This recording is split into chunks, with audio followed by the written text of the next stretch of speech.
사회 일단은 오차시 6월 민주항쟁에서 국민들의 민주화 노력을 알아봅시다를 시작하도록 하겠습니다. 전두환이 5.18 민주화 운동을 강제로 진압한 후에 제5공화국이 들어섰습니다. 그런데 이제 보면은 전두환은 간선제로 대통령이 되었다. 이것은 이제 저번에 시간에 했죠. 간선제라고 하는 것은 선출된 몇몇의 사람들이 모여가지고 대통령을 뽑는 거예요. 그런데 이게 뭔 상관이 있느냐? 이게 선출된 사람들이 전두환을 반대하는 사람이 없는 거예요. 그러니까 언제든지 대통령이 될 수 있는 거죠. 전두환 정부는 신문과 방송을 통제해 정부를 비판하는 내용을 내보내지 않고 유리한 내용만 전하도록 했다. 이게 뭐냐면은 요거는 언론 통제 혹은 언론 탄압이라고 부릅니다. 정부는 국민들이 알 권리를 막았으며 민주주의 요구하는 사람을 탄압했다. 그래서 민주주의적인 사회에서 언론의 자유는 매우 중요합니다. 그래서 그런 권리를 요구하는 사람들을 탄압했죠.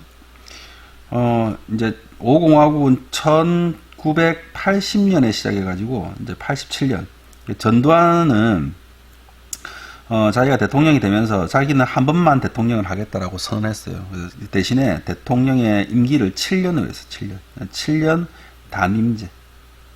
한 번만 하겠다. 이거. 근데 이제 선거, 그러니까 88년이 돼서 78년이 됐으니까 이제 선거할 기회가 왔죠?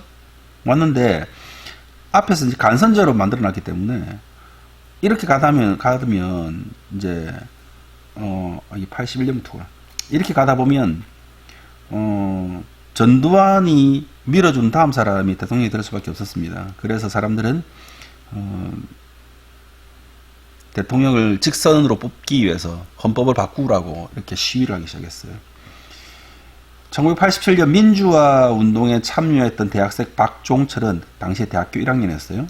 강제로 경찰에 끌려가 고문을 받다가 사망하는 사건이 발생합니다. 이때 굉장히 유명한 말 있죠. 턱하고 치니 억하고 죽었다고. 말도 안 되는 소리로. 시민들과 학생들은 이 사실을 숨기던 정부의 고문을 금지할 것과 책임자를 처벌할 것을 요구하는 시위를 한 거예요. 23쪽 봅시다. 전두환 정부는 직선제 내용이 포함되도록 헌법을 바꾸어야 한다는 국민들의 요구를 받아들이지 않겠다는 발표했습니다. 예, 받아들이지 않겠다. 이후 시위는 더 크게 이어졌겠죠. 이 과정에서 대학생 이한열이 경찰의 최루탄에 맞아 사망하는 이 시위 도중에 최루탄에 맞아 사망했어요. 최루탄이라고 하는 것은 그 시위를 이렇게 진압하기 위해서 쓰는 매운 연기가 나는 그런 건데 원래는 사람들이 맞지 않게 하늘 위로 쏘아야 됩니다. 하늘 위로 쏘거나 바닥으로 쏘아야 되는데 이걸 사람에게 직접 쏜 거예요. 그래서 그걸 이한열이 맞았어요. 최루탄에. 최루탄도 그냥 최루탄 발사용 총이 있거든요. 총에다 이렇게 놓고 하늘을 향해서 쏘아야 되는데 이걸 그래서 시민들과 학생들은 전두환 정부의 독재를 반대하고 대통령 직선제를 요구하며 전국 곳곳에서 시위를 벌였습니다. 이게 6월 민주항쟁이에요. 1987년. 결국 당시 여당 대표 누구냐면 노태우입니다. 그러니까 이게 선거를 바꾸지 않았으면은 간선제 놔뒀으면 노태우가 다음 대통령이 되는 거예요.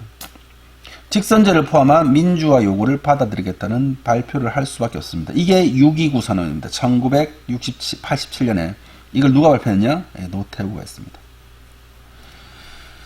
6월 민주항쟁 당시 서울 서귀포의 민주화를 요구하는 시민들이고 요거는 이제 최루탄에 맞아 죽은 이한열구를 추모하는 시민들의 노제라고 하죠. 노제.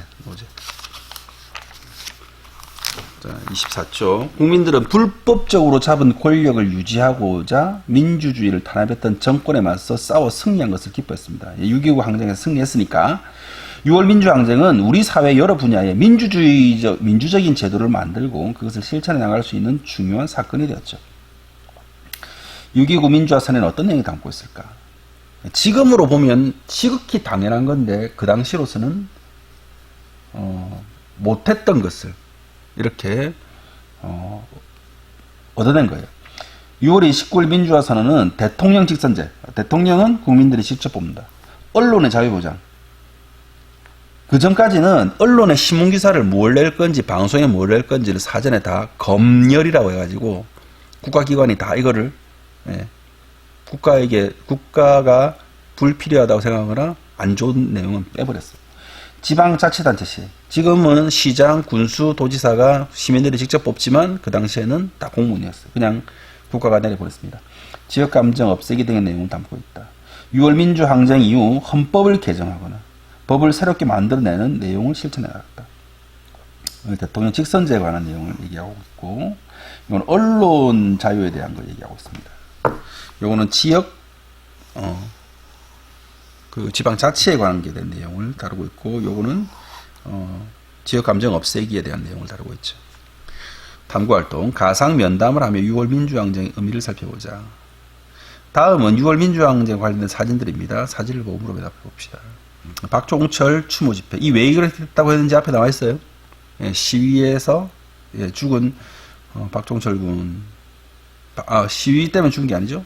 그때 이제 고문 때문에.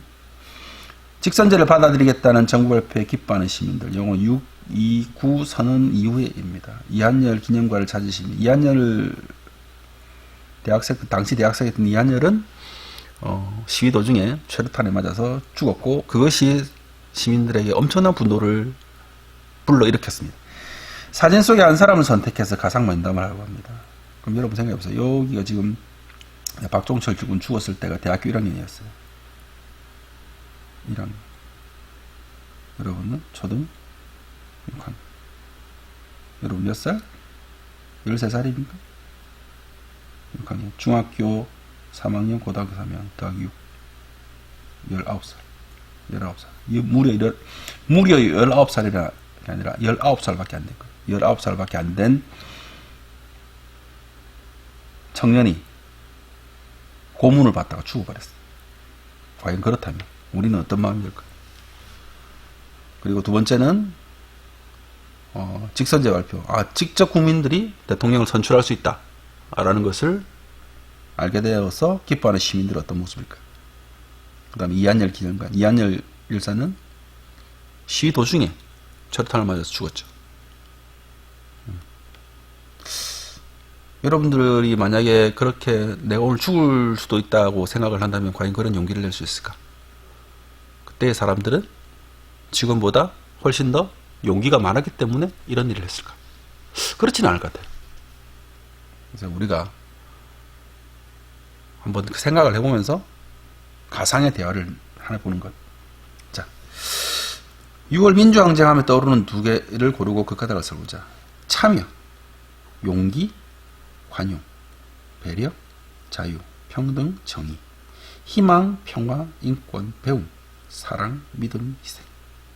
참 좋은 단어입니다. 선생님이 그 중에서 용기라는 단어가 참 마음에. 용기는 뭐가 용기일까? 용기 있는 행동을 하면 용기일까요? 그렇죠. 용기 있는 행동하면 용기죠. 그러나 더 큰 용기는 나보다 더 두려워하는 사람들에게 손을 내밀어 주는 것이 용기이고, 내 양심과 내가 믿고 있는 것, 그리고 내가 지켜야 할 사람들을 지키기 위해서 두렵지만 맞서서 싸우는 것이 용기라고 생각합니다. 여러분들은 어떤 용기를 가지고 있는지 궁금합니다. 5차시 6월 민주항쟁의 의미를 살펴보기 여기서 마치도록 하겠습니다.